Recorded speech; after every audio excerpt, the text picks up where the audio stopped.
En la novela Ángeles y Demonios, una bomba está a punto de estallar en el Vaticano.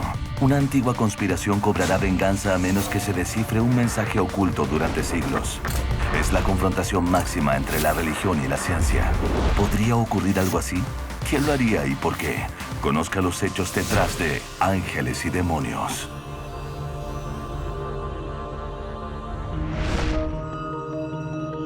Ciudad del Vaticano. Durante siglos ha sido la sede del mundo católico. Pero en Ángeles y Demonios, la novela de Dan Brown, en el Vaticano hay una bomba a punto de estallar. Un explosivo materia-antimateria. Un aparato que, según el libro, reproducirá el momento del Génesis.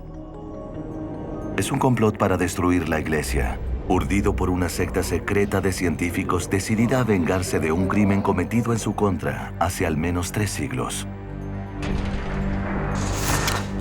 Sucedió en 1668, en Roma.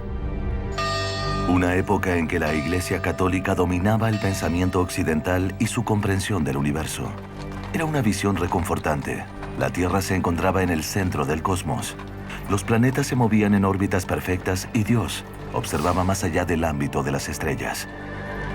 Pero hacía poco había surgido un nuevo tipo de observadores de estrellas, los astrónomos. Científicos que replantearon el trabajo del cielo, para comprenderlo más bien a través de la razón y no de la fe. La iglesia no pensaba aceptarlo. La iglesia tuvo que luchar, porque las bases mismas de la institución estaban en peligro. Según Ángeles y Demonios de Dan Brown, 4 científicos fueron detenidos durante lo que el libro llama la purga. Fue una persecución de científicos de ideas heréticas. Los arrastraron fuera de sus casas, los torturaron y luego los asesinaron. Más tarde, sus cuerpos fueron dejados en las calles como advertencia. Pero, ¿una advertencia para quién? En la novela de suspenso de Dan Brown, las víctimas pertenecían a una sociedad secreta. Una conspiración de científicos llamados los Iluminados, los Illuminati. Una secta científica que jura vengarse de la iglesia y comienza un enfrentamiento de siglos entre ángeles y demonios. El libro Ángeles y Demonios se basa en el antagonismo entre la ciencia y la religión y exagera ese antagonismo con visos espectaculares. Según el libro, Galileo Galilei estableció la secta de los Illuminati después de su arresto en 1663 por cuestionar el punto de vista de la iglesia respecto a que la Tierra era el centro del cosmos. La novela afirma que los científicos que quieren unirse a los Illuminati son guiados a la sede secreta mediante un rastro de diversas pistas que se encuentran en obras de arte religiosas esparcidas por toda Roma. La historia dice que las pistas se dispusieron gracias a Giovanni Bernini, el diseñador de la Plaza San Pedro y amigo del Papa. Pero, según Ángeles y Demonios, era un espía Illuminati. Tal vez lo más fantasioso del libro sea su afirmación de que los Illuminati conspiraron durante 3 siglos para vengarse de una purga de científicos. En la Roma actual, un arma robada de un laboratorio nuclear de gran importancia se introduce en el corazón del Vaticano. El arma es un nuevo tipo de bomba que producirá una explosión materia-antimateria. Un suceso donde la novela compara el Big Bang que creó el universo con el Génesis. Según Ángeles y Demonios, la ciencia se vengará de Dios. Será el máximo acto de terrorismo suscitado por la contienda permanente entre la ciencia y la fe. Es algo bastante difícil de tragar, pero el libro de Dan Brown afirma que gran parte de ello se basa en hechos reales. Mino Carbone, profesor de historia de la escuela Leonardo da Vinci en Roma, no está tan seguro. Este libro me fascinó completamente porque, al comienzo, la exactitud era impresionante, la descripción de los lugares y el misterio con que envolvió toda la novela resultó de gran importancia. Pero, capítulo tras capítulo, pude descubrir que él mezclaba Información verdadera, información histórica verdadera con cosas de pura fantasía. Si separamos la historia del drama y la ciencia de la ficción, llegamos a Ginebra, Suiza, donde el libro dice que se origina la bomba antimateria. El CERN, Organización Europea para la Investigación Nuclear, es el laboratorio de física nuclear más importante del mundo. Un lugar en que los científicos usan las máquinas más grandes para investigar las partículas más pequeñas que existen. Y donde, según ángeles y demonios, se intenta recrear un acto de Dios. A 100 metros bajo la superficie, científicos como Dave Barney monitorizan el Gran Colisionador de Hadrones, que acelera partículas subatómicas al 99,9% de la velocidad de la luz y las hace chocar para revelar los componentes básicos de la materia misma. Una hazaña más fantástica que solo hacer bombas. El Gran Colisionador de Hadrones es esencialmente un gran círculo subterráneo. Tiene una circunferencia de 27 kilómetros y hace que partículas choquen unas con otras. Es un destructor de átomos. Los desechos creados por estos choques subatómicos se miden con detectores que rodean el punto de colisión. Parte del trabajo aquí es la búsqueda de algo llamado, para consternación de algunos, la partícula de Dios. Una de las teorías es la existencia de una partícula llamada el bosón de Higgs. Creemos que es responsable de dar sustancia al universo, la verdadera razón por la que estamos aquí. Mientras esperan encontrar el bosón de Higgs, ángeles y demonios afirman que en realidad crearon otra cosa, la antimateria, el combustible preferido de las naves espaciales emprendedoras. Pero, ¿es real o es un artilugio de ciencia ficción? Por cualquier tipo de partícula que hemos observado o hemos podido crear en un laboratorio, hay un equivalente de antimateria, una especie de imagen refleja de esa partícula que no se encuentra en forma natural. Sí, es real, pero desapareció por completo en un destello de energía durante el Big Bang. La antimateria no existe en el universo, tenemos que hacerla. Eso es lo que hago, es mi trabajo. Mi trabajo es hacer antimateria. Lo que tratamos de hacer en la física de partículas es regresar al comienzo de los tiempos, a lo que ocurrió después del Big Bang. Y la ironía de cómo Dan Brown usa la antimateria es evidente para James Underdown, del Centro de Investigación. Bueno, se cree que una explosión de antimateria-materia sería una especie de momento del Génesis. Por eso la ironía sería que ese momento de creación se usaría para la destrucción del propio Vaticano. El problema es que cuando se tiene materia y antimateria juntas, se aniquilan en una explosión. Pero, ¿qué tan poderosa es la antimateria? Un clip corriente pesa 1 gramo. En el libro de Dan Brown, la bomba en el Vaticano contiene 1/4 de gramo de antimateria. ¿Es suficiente para volar todo? Si alguien me dijera que hay 1/4 de gramo de antimateria cerca, yo me iría de ahí. Eso produciría una energía de unos 10 kilotones. La bomba de Hiroshima tenía unos 13 kilotones. Destruir 1/4 de gramo de antimateria en la Ciudad del Vaticano pulverizaría el centro de Roma. 1 millón de personas morirían con la explosión. Eso era lo que estaba en juego. Además, Ángeles y Demonios agrega otro elemento.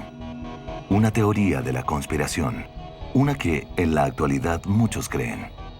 El libro afirma que los Illuminati originales se han convertido en una fuerza secreta que interviene en el mundo, que manipula en silencio a gobiernos y economías para establecer un solo gobierno en el planeta, controlado por ellos. ¿Cuánto de esta historia es real? ¿El arresto de Galileo, dictaminado por la Iglesia, lo inspiró para fundar a los Illuminati? ¿Bernini ocultó las pistas acerca de su sede en diversas obras de arte de Roma? ¿Fueron los Illuminati víctimas de una purga? ¿Siguen funcionando en la actualidad y configuran en forma secreta el curso de la historia? Pero más importante aún, ¿podría una secta de genios malévolos desatar las fuerzas de la creación para destruir una iglesia y amenazar a toda la tierra? Esa es la pregunta esencial de Ángeles y Demonios. ¿Podría la ciencia golpear con el poder de Dios para hacer el trabajo del demonio? Se ha puesto una bomba antimateria en el Vaticano. Un arma que puede supuestamente recrear el momento del Big Bang.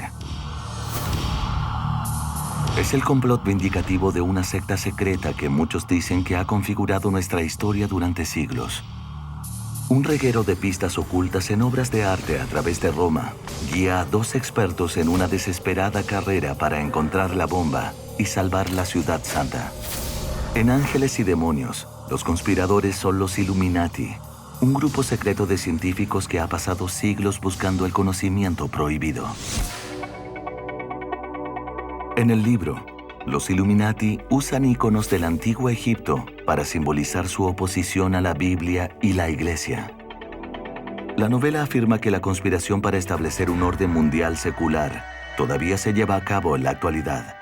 Una afirmación que algunos se toman en serio. Todo es muy diabólico. ¿Pero cuánto de todo esto es siquiera posible? Resulta que en realidad hay una organización de científicos que trabajan bajo tierra para reproducir los primeros momentos del universo. Cerca de las fronteras de Francia y Suiza, los científicos del CERN hacen chocar partículas subatómicas en el Gran Colisionador de Hadrones para recrear las condiciones del Big Bang. Es el enfoque científico de una pregunta religiosa. ¿Por qué estamos aquí? Aquí estamos realmente a la vanguardia de muchas tecnologías avanzadas. No sabemos lo que encontraremos. Es un lugar que da la sensación que la ciencia y el espiritualismo podrían interferir entre sí. Nuestro detector de partículas podría compararse a una especie de catedral gótica. Tenemos que construir en una escala diferente a todo lo que el hombre haya hecho antes.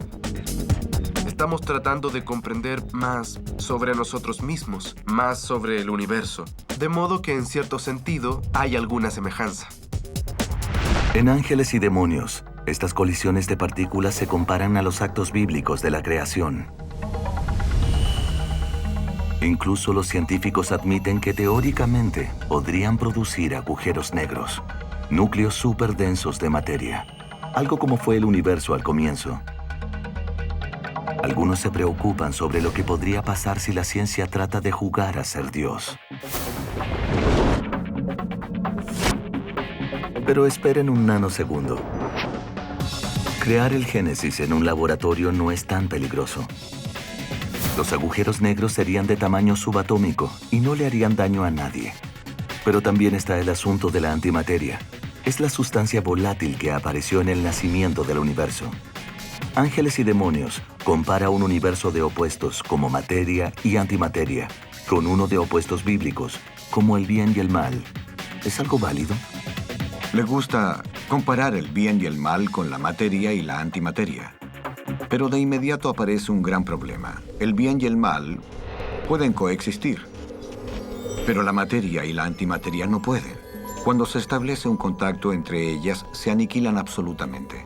Hay una enorme liberación de energía. El Big Bang produjo cantidades iguales de materia y antimateria, pero cuando la antimateria se combinó con la materia, se destruyó. Por alguna razón que no conocemos, de pronto la materia y, de hecho, la antimateria aparecieron al mismo tiempo en esa tremenda explosión que denominamos el Big Bang. Y, si se quiere, podemos sumar toda la materia y toda la antimateria que se cancelan mutuamente, de modo que en realidad nuestro universo debería ser una suma total de nada. Pero había un excedente de materia, y esos restos constituyen todo lo que existe hoy. Los científicos del CERN se preguntan por qué. Es una buena pregunta, pero no tiene nada que ver con el bien y el mal. Además, comparar el Génesis con el Big Bang es equiparar cuentos populares con hechos. La historia de la creación es un mito. La Biblia nos dice que Dios creó el mundo. La teoría del Big Bang sugiere cómo ocurrió. No veo dónde pueda estar el valor en hacer un paralelo cercano entre las dos. Aún así, el poder explosivo de la antimateria es real. Produce una gran cantidad de energía. En la novela, se crea un cuarto de gramo de antimateria para hacer una bomba. Eso sería suficiente para volar una ciudad. Pero, ¿exactamente cuánto tiempo tomaría producir toda esa antimateria? Cientos de miles de años, en el mejor de los casos. Allí es cuando la realidad se aleja de la imaginación de Dan Brown. Para producir el tipo de antimateria a la que él se refiere en el libro, estamos hablando de un lapso de tiempo correspondiente a la edad del universo. ¿Qué nos dice esto de la posibilidad de que sea usada como arma? Este aparato produjo varios millones de átomos de antihidrógeno. Esa es la billonésima de la billonésima parte de la cantidad de antimateria del libro. Pero incluso para hacer eso, este aparato de tamaño relativamente modesto debe insertarse en un imán superconductor de ese tamaño. Trate de introducir algo así en el Vaticano. Además, crear la antimateria requiere de más energía de la que produciría la explosión. No es una idea muy práctica para un arma. Es un buen concepto de ciencia ficción, pero no es una buena estrategia. El hecho es que no hay nada en el CERN que pueda convertirse en algún tipo de arma. En toda nuestra historia, jamás hemos considerado hacer ningún tipo de arma. Y los expertos tampoco llamarían a esto una creación bíblica. No creo que ese tipo de explosión pudiera crear el Génesis en una botella. Aún así, la competencia entre la religión y la ciencia es real. Hace ya tiempo que el dogma religioso tiene un conflicto con los descubrimientos científicos.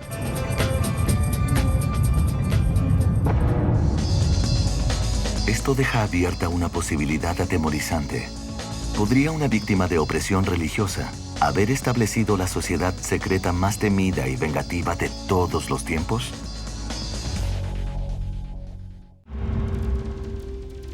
En Ángeles y Demonios, una bomba está a punto de destruir el Vaticano. Es un acto de venganza de los Illuminati, una secta que ha conspirado contra la Iglesia desde 1668, cuando el libro afirma que el Papa hizo perseguir a algunos científicos. Según el libro, el padre fundador de los Illuminati fue Galileo Galilei, el famoso astrónomo que osó oponerse a la visión que la Iglesia tenía del cosmos. Las enseñanzas de la Iglesia eran aceptadas en todas partes. La Tierra era el centro del universo. El Sol giraba alrededor de la Tierra, al igual que los planetas. Y supuestamente orbitaban en círculos perfectos, porque la creación de Dios era perfecta.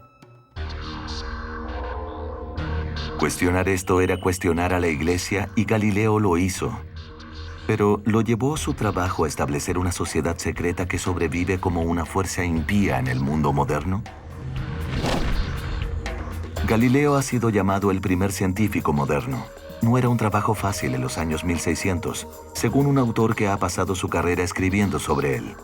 La religión dominaba a la ciencia en el sentido en que era considerada más importante que la ciencia. Todo lo que se hacía en la ciencia debía ser compatible con la religión. Eso ocurría por allá en el 1600. Pero en 1610, Galileo dirigió su telescopio hecho en casa hacia el cielo nocturno y no vio ninguna perfección. Vio una creación imperfecta. La luna estaba llena de cráteres. Había manchas en la superficie del Sol, imperfecciones. Y Júpiter tenía 4 lunas orbitando su enorme esfera. Eso constituía una violación directa de la enseñanza ortodoxa que decía que todo orbitaba alrededor de la Tierra. Los hechos que Galileo observaba en relación con nuestro sistema solar comenzaron con preguntas significativas y desafiantes. El orden de Dios fue reorganizado por un astrónomo advenedizo. Un hombre, alguien que era solo un hombre y no un dios, podía cambiar la Biblia y decirle a todos que el Sol estaba fijo y que los planetas orbitaban a su alrededor. Eso planteaba un problema. La Iglesia tenía que luchar. Galileo fue puesto bajo arresto domiciliario.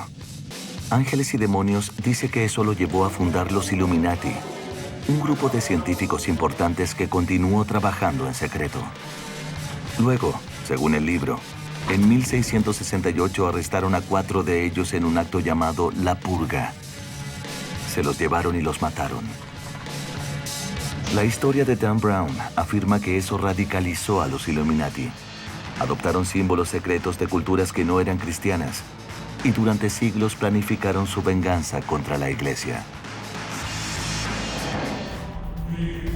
Todo es muy atemorizante, pero ¿hay algo que sea creíble? El libro de Dan Brown, Ángeles y Demonios, exagera el antagonismo entre ciencia y religión.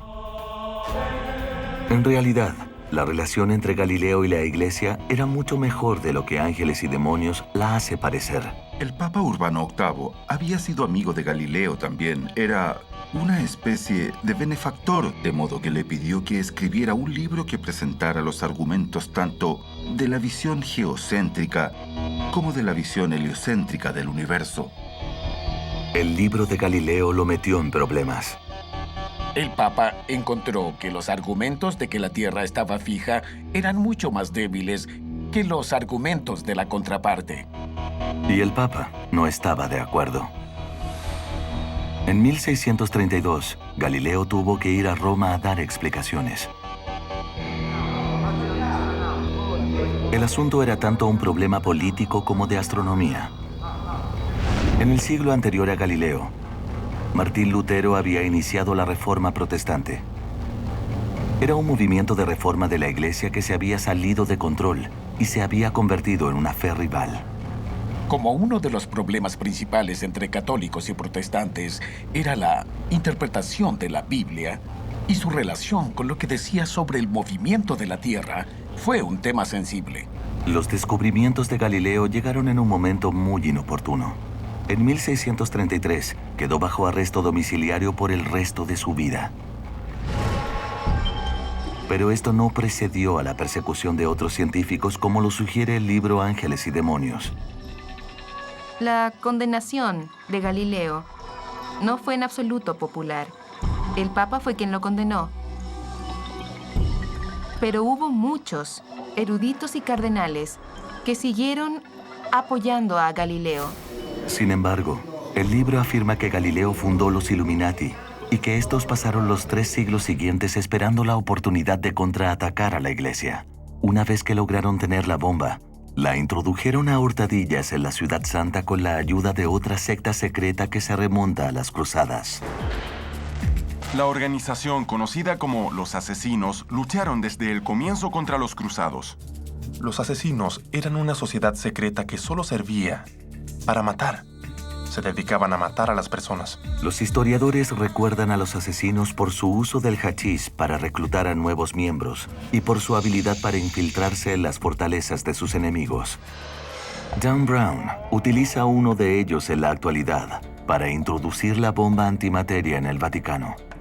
Lo hace a través de un túnel que, según el libro, llega al Vaticano desde la sede de reunión de los Illuminati, oculta en algún lugar de Roma. Pero si semejante lugar existía, ¿dónde estaba? Si alguien quería unirse a los Illuminati, ¿cómo podía encontrar la sede sin que la Iglesia también se enterara de ello?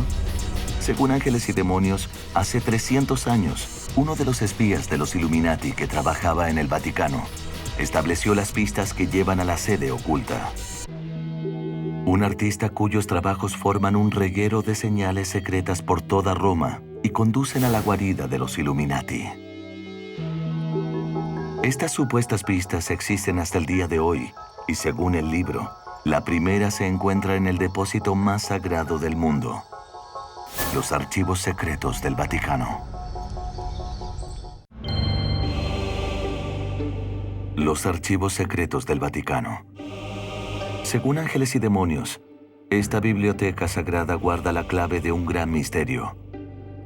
La única copia de un documento llamado Diagrama de la Verità, el diagrama de la verdad. Supuestamente lo escribió Galileo, y es un poema que misteriosamente apunta a la primera parada de lo que el libro llama el Sendero a la Iluminación. Un sendero de pistas que guía al protagonista de Dan Brown en una carrera por toda Roma en busca de la sede de los Illuminati y la ubicación de la bomba antimateria. El diagrama de la verdad apunta supuestamente a la primera de 4 obras de arte que se encuentran en Roma. Cada una es un marcador que contiene una pista que indica el camino a la sede secreta de los Illuminati. Y según Ángeles y Demonios, el hombre que creó esas obras de arte era el artista más destacado del Vaticano, Giovanni Bernini, el mayor exponente del barroco, el estilo artístico favorito de la Iglesia. El propósito del barroco era transmitir el poder de la fe católica en un momento en que era desafiada por la Reforma protestante. Como Bernini era el escultor más talentoso en los años 1600, también era el mejor artista para representar la poderosa idea de la Iglesia. Fue capaz de crear un nuevo movimiento y lenguaje que ayudó muchísimo a la Iglesia.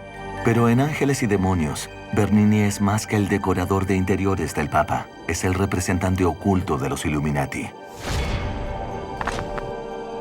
Las pistas en sus obras de arte que apuntan a la sede de los Illuminati están expresadas en un vocabulario que los hombres de la Iglesia no comprenderían. El lenguaje de la ciencia. 4 iglesias, cada una marcada por un obelisco y llamadas los altares de la ciencia, guardan las pistas. Cada pista representa uno de los elementos de la alquimia medieval: la tierra, el viento, el fuego y el agua. El diagrama de Galileo indica la primera parada de este reguero barroco de migas de pan. En la plaza de la iglesia Santa María del Popolo podemos encontrar un obelisco egipcio que, según Ángeles y Demonios, es un ícono de los Illuminati. Pero las pistas más importantes son menos obvias. Una capilla dentro de la iglesia tiene una cripta funeraria llamada el agujero del demonio. Esto sugiere el elemento alquímico tierra, la primera pista Illuminati.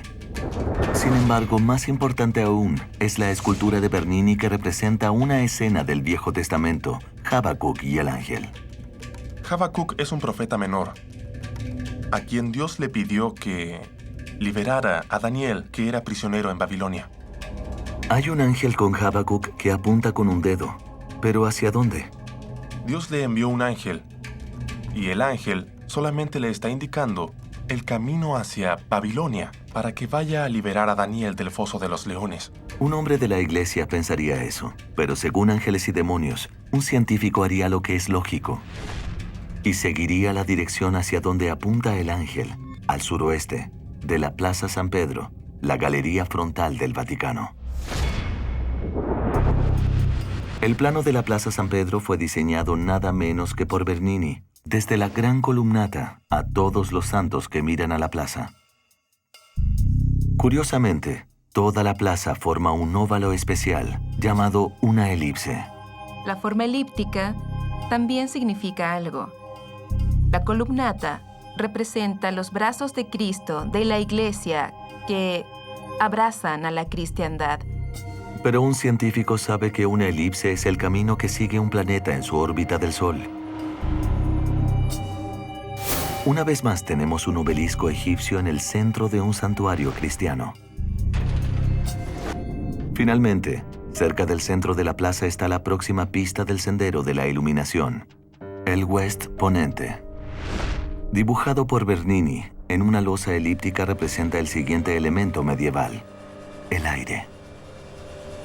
Si se sigue el aliento del viento desde el oeste, nos dirigimos en línea recta hacia el este de San Pedro, al llamado tercer altar de la ciencia, la iglesia Santa María de la Vittoria. Pero aquí tenemos un problema. No hay ningún obelisco. ¿Nos hemos apartado de algún modo del camino de los Illuminati? Bueno, según Ángeles y Demonios, en la época de Bernini, había un obelisco muy cerca, en la Plaza Barberini, dominada por la Fuente del Tritón, otra obra del mismo escultor. Adentro de Santa María de la Vittoria, encontramos una de las obras más fascinantes y controvertidas de Bernini: el éxtasis de Santa Teresa. Una mujer joven está por ser atravesada por la dicha espiritual de la flecha de un ángel. Pero Ángeles y Demonios afirma que Bernini la esculpió en el éxtasis de un orgasmo, un momento de pasión emblemática del tercer elemento medieval, el fuego. Santa Teresa experimenta, al menos de acuerdo a sus propios escritos, que desarrolla una purificación y una receptividad completa ante la presencia de Dios. Su gran espada dorada llena de fuego se hundió en mí varias veces. Me penetró hasta las entrañas, con una dulzura tan extrema que nadie podría desear que se detuviera. Creo que quiere representar el éxtasis, que es el sentimiento más elevado posible hacia Dios. Pero si Ángeles y Demonios tiene razón, un científico se enfocaría menos en Santa Teresa y más en la flecha que, según el libro, apunta al cuarto y último obelisco en el sendero hacia la iluminación, en la Plaza Navona.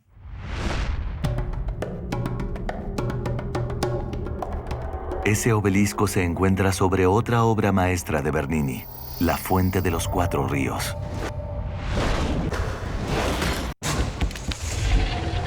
Cada río está representado por un animal de los 4 continentes conocidos en la época de Bernini, y que en Ángeles y Demonios simbolizan el cuarto elemento medieval, el agua.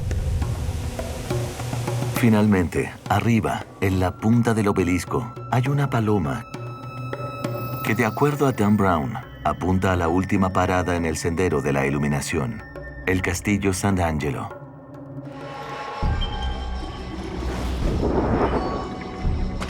Un fuerte antiguo, una expresión, y, según Ángeles y Demonios, la guarida original de los Illuminati. En forma ominosa, la construcción está conectada al Vaticano por lo que parece un acueducto, pero adentro hay un pasaje oscuro. La entrada perfecta para un espía Illuminati o un asesino con una bomba. Por último, Ángeles y Demonios nos hace notar que si se traza una línea sobre un mapa de Roma, conectando los 4 obeliscos, forman una cruz gigante, pero si la miramos bien, vemos que no tiene un aspecto muy cristiano. Esto hace surgir algo muy importante. ¿Por qué los Illuminati, enemigos de la Iglesia, quieren formar un símbolo cristiano? Es justamente aquí que Ángeles y Demonios toman un desvío imaginativo. Ángeles y Demonios de Dan Brown utiliza todo muy ingeniosamente, desde la vida de Galileo a las obras de arte de Bernini, para entretejer una historia de conspiración e intriga. Pero las pistas que supuestamente llevan a la sede de los Illuminati son más imaginativas que históricas. Primero, el documento diagrama de Galileo, oculto en los archivos secretos del Vaticano. La novela afirma que es una pista del llamado Sendero de la Iluminación, la Iglesia Santa María del Popolo.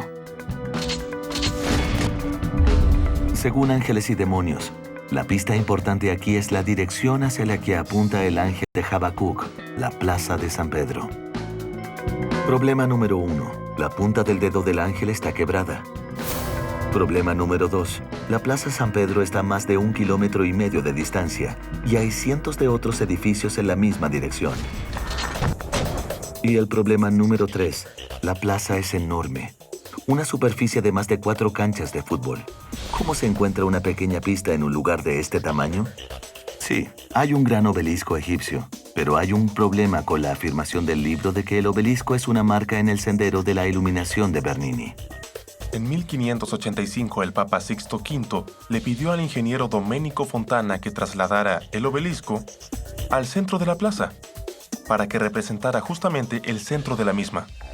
Eso fue 13 años antes de que naciera Bernini. Además, ¿por qué hay obeliscos frente a tantas iglesias? Para comenzar, hacían que las catedrales importantes fueran fáciles de encontrar. Y también, el obelisco representa el vínculo entre la vida después de la muerte y la vida terrenal. De modo que es un símbolo divino. Era el símbolo divino de los faraones.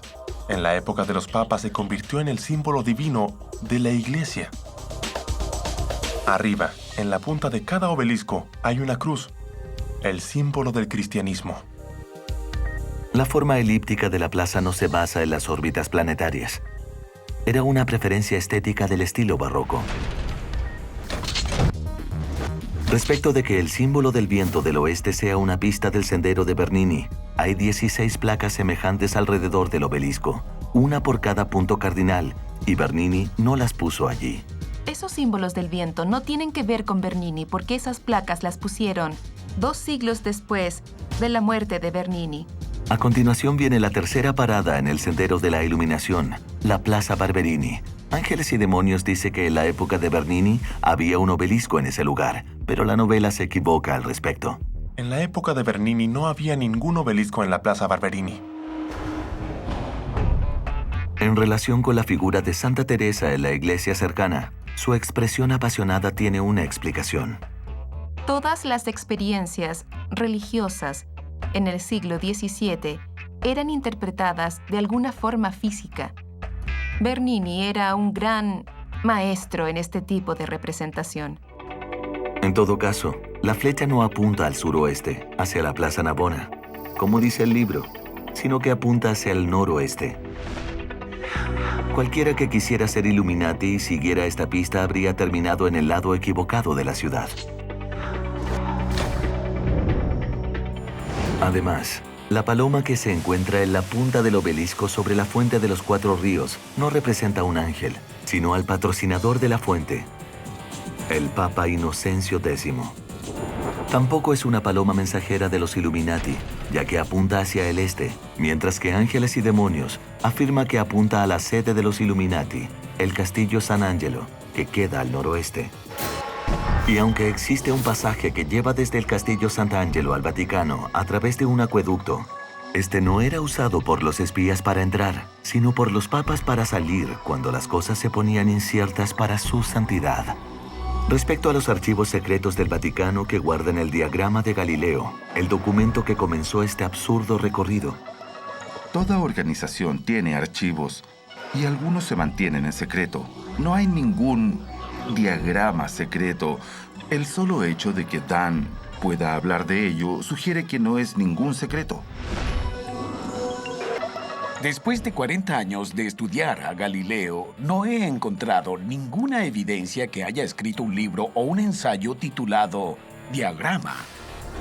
Pero si el sendero de la iluminación solo conduce a callejones sin salida, ¿qué queda de la conspiración de Ángeles y Demonios? Hay una última pista. Justo en la cima del Castillo Sant'Angelo, rodeado por un muro con la forma de un pentagrama, descubrimos algo que no era visible para los habitantes de la Roma del siglo XVII. El símbolo del maestro de los demonios, el mismísimo Satanás.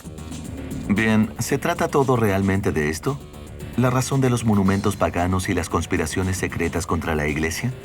¿Son los Illuminati en realidad un culto satánico?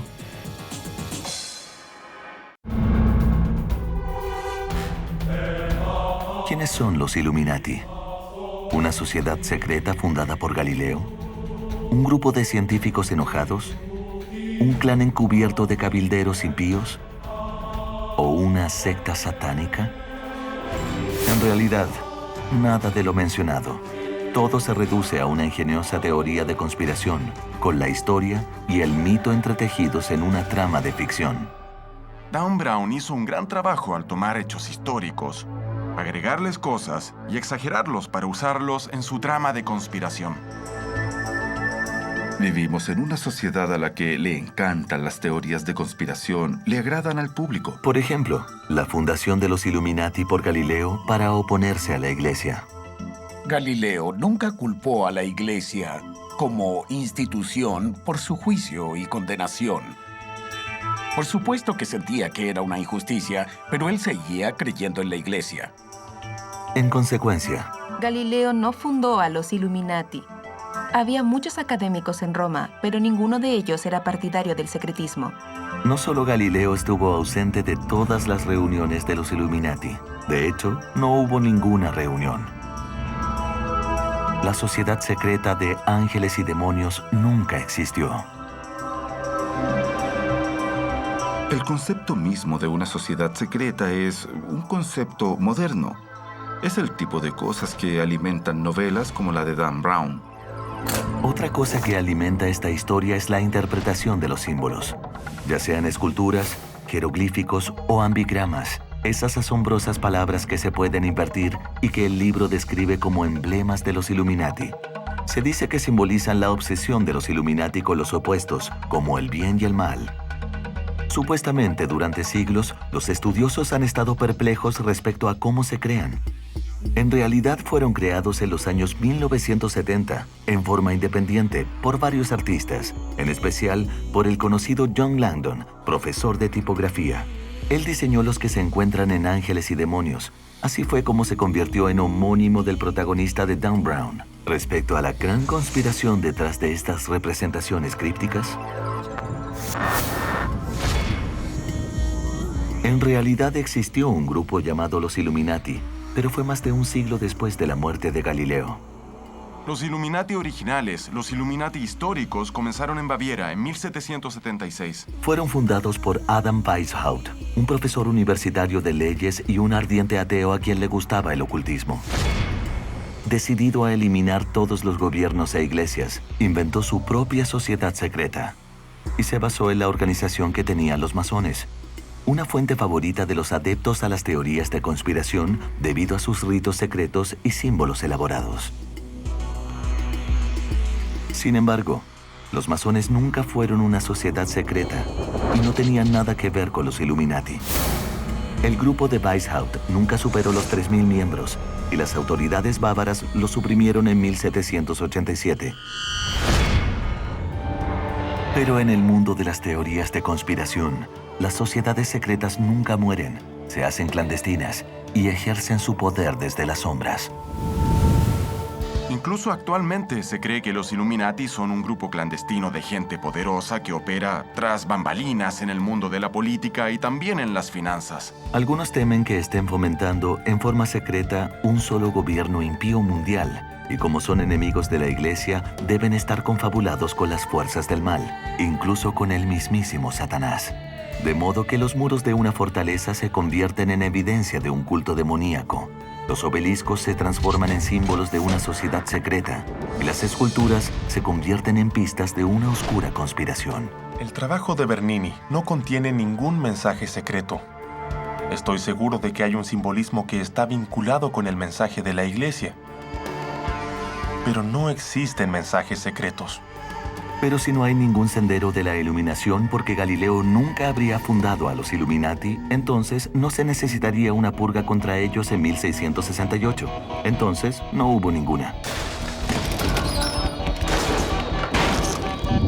En 1668 no hubo ninguna purga semejante. No hubo ninguna redada o purga de científicos. No es un hecho histórico. ¿Y sin una purga?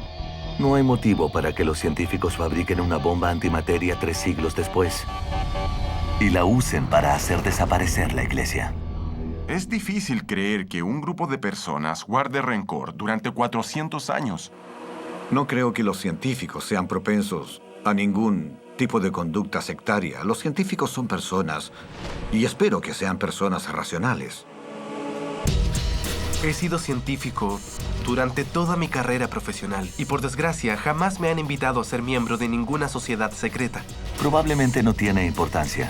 La ciencia nunca ha tenido más libertad para plantearse las grandes preguntas y ha estado mejor equipada para encontrar respuestas que en la actualidad.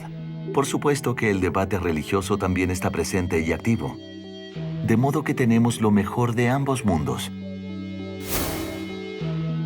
Al final, la discusión no es sobre ángeles y demonios. Es mucho más interesante que eso. Es sobre nosotros.